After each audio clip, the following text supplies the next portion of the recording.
Tele और आप देख रहे हैं कारनामा न्यूज़। इस वक्त मैं मौजूद हूँ ह्यूमन राइट्स के हेड ऑफिस में और कंप्लेंट सेल में जा रहे हैं। कंप्लेंट डायरेक्टर से पूछेंगे कि किस तरह की कंप्लेंट आती हैं और किस तरीके से ये हैंडल करते हैं।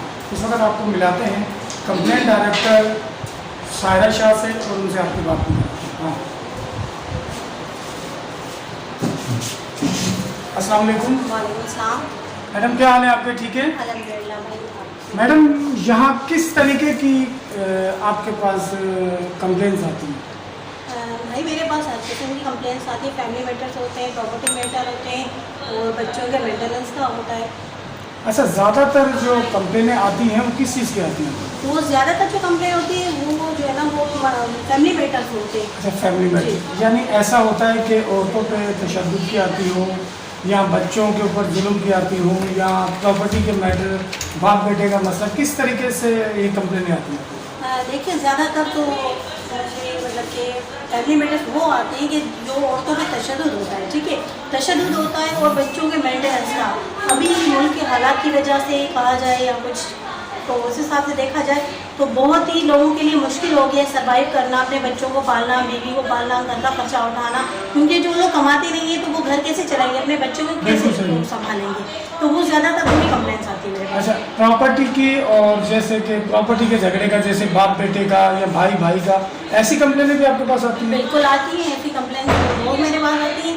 ऐसे ही होता है, देखिए अगर माँ बाप उनके जो जिंदा हैं तो वो अपने औलाद को हिस्सा नहीं देते, ठीक है, अगर उनके गुजर जाने के बाद उनके जो औलाद है वो भाई बहनों को हिस्सा नहीं देते, बड़ा भाई छोटे भाई को हिस्सा नहीं देता, ऐसी कंप्लेंट्स आती है मेरे पास। अच्छा, जो कंप्लेनें आपके पास आती हैं तो आप उसको किस तरीके से हैंडल करते हैं? कैसे उनको बुलाते हैं, दोनों पार्टियों को कैसे यहाँ पर बिठाते हैं? जी देखिए, पहले तो हमारी ह्यूमन राइट्स में यही कोशिश होती है कि जो भी कंप्लेंट्स आती हैं उनको कोर्ट मैटर से बचाया जाए और ह्यूमन राइट्स पैनल पे उनको हल किया जाए, ठीक है। पहले हम कंप्लेंट लेते हैं, फिर लीगल नोटिस से समाजी नोटिस निकालते हैं, उनको दोनों पार्टीज़ को बुलाते हैं, दोनों के बयान लेकर फिर एक डेट फिक्स की जाती है, ठीक है। वो जो फैसले की डेट होती है उस फैसले पे दोनों की मतलब कंप्रोमाइज़ करवा के वो फिर कोर्ट से एफिडेविट करवा के 2 लेटर दोनों के हाथ में दे देते हैं ताकि आगे चल के वो कोई परेशान ना करे एक दूसरे को। और फिर मुझे मतलब कि ये फ़ख्र की बात है हमारे लिए कि हमारे पास जो भी फैसले हुए ना तो वो जो भी एफिडेविट होता है कोर्ट के थ्रू उनको लेटर दिया जाता है तो वो उन पर बिल्कुल आमादा हो जाते हैं, उनके बाद एग्री हो जाते हैं। यहाँ पर इनका कहने का मकसद है कि जितने भी फैसले होते हैं तो ये दोनों पार्टियों को बुलाते हैं, इदारे के पैनल से समाजी नोटिस करते हैं, पहले उनको समाजी नोटिस जाते हैं, समाजी नोटिस के बाद दोनों पार्टियों को बुलाते हैं, टेबल टॉक करवाते हैं, टेबल टॉक करवाने के बाद उनका कॉम्प्रोमाइज़ लिखते हैं, एफिडेविट बनवाते हैं, फिर उसके बाद वो दोनों पार्टियां मुतमईन होकर यहाँ से जाती हैं। यानी यही तरीका है? बिल्कुल यही तरीका है। अगर कोई मतलब कि नोटिस पे नहीं आता या कोई फैसले पे आमादा नहीं होती कोई पार्टी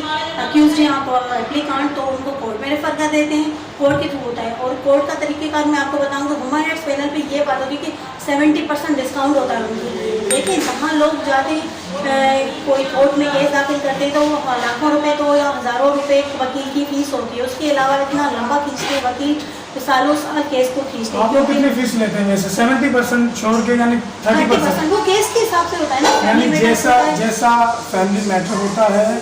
अच्छा, इनके पास फ़ायदा ये है कि इनके पास वकीलों का पैनल है पूरा, तो वो ऐसा होता है कि कोई केस अगर इनसे नहीं हो पाता है तो ये लोग रेफ़र कर देते हैं जो इनके पास लीगल काउंसिल है, वहाँ से उनको बेनिफिट ये मिलता है कि 70% उनकी यानी छोड़ देते हैं, 30% तकरीबन लेते हैं। इसमें लोग एग्री हो जाते हैं? बिल्कुल एग्री हो जाते हैं, वो तो बहुत खुश हो जाते हैं कि भाई को काफ़ी सारी लेडीज़ मेरे पास आई थी जिनके मतलब कि खुला और मेंटेनेंस का था, ठीक है, तो वो मुझे कह रही थी मुझे 8 साल हो गए, मेरी खुला तो होगी लेकिन मेरे बच्चों का मेंटेनेंस बिल्कुल नहीं मिला मुझे।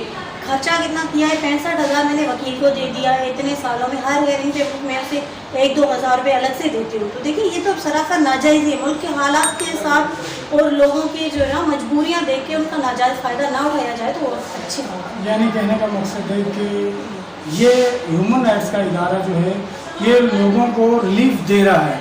उसके अलावा जो यहाँ पर मैंने मैडम से बात की, जो कंप्लेनें आती है जो हमारे ज़राए के मुताबिक है कि तकरीबन 90% हल होती हैं और ह्यूमन राइट्स की पैनल पे तकरीबन हो जाती है।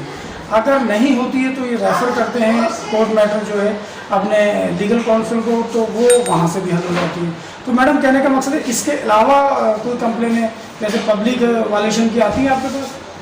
जी हाँ, बिल्कुल आती है, वो भी आती है, लेकिन उससे जैसे बहुत पुलिस ज़्यादा- तशद्दुद करती है लोगों पे या आम आदमी के साथ उनको परेशान करती है, या कोई और इदारा करता है या एक आम आदमी किसी को परेशान करता है, ऐसी वायलेशन आपके पास आती है? बिल्कुल आती है, ऐसी वायलेशन पे आती है, और कब्जाखोरी का वो भी आते हैं, कब्जाखोरी का जो मसला आता है वो भी केस मेरे पास आते हैं। लेकिन इससे ज़्यादातर जो आती हैं वो जो सूदखोर होते हैं ना, पठान होते हैं, कोई लोगों को सूद पे पैसे देते हैं। अब जब वो देखते हैं कि उनकी पेमेंट कंप्लीट होने वाली है तो होती है, तो उनको ब्लैकमेल करते हैं, उनकी पेमेंट जो है वो डबल या ट्रिपल कर देते हैं। या माइक्रो फाइनेंस बैंक वाले जो हैं उनसे लोग कर्जा लेते हैं, वो भी उनके साथ परेशान करते हैं। या कश्यप वाले, काफ़ी सारे मेरे पास ऐसे बेटर खाने जिनका हमने लीगल नोटिस निकाला है, उनके मतलब कि कोर्ट से उनके लिए जो है वो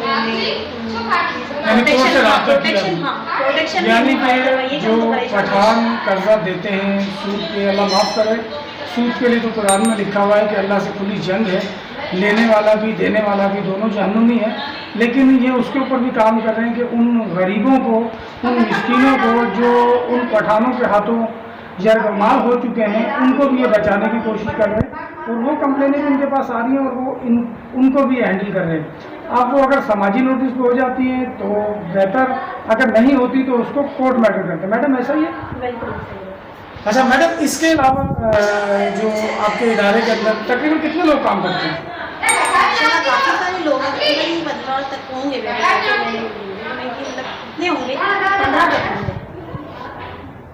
जैसे कि मैं इस वक्त बैठा हूँ सिंध के दूसरे बड़े शहर हैदराबाद के अंदर, हेड ऑफिस है ह्यूमन राइट्स का, यहाँ कंप्लेन चल रही है और लोगों को रिलीफ मिल रही है, लोगों के लिए जिद्दोजहद कर रहे हैं। अल्लाह इनको खुश रखे। कैमरामैन फयाज के साथ क्राइम रिपोर्टर लियाकत गुज्जर, कानामनी, हैदराबाद।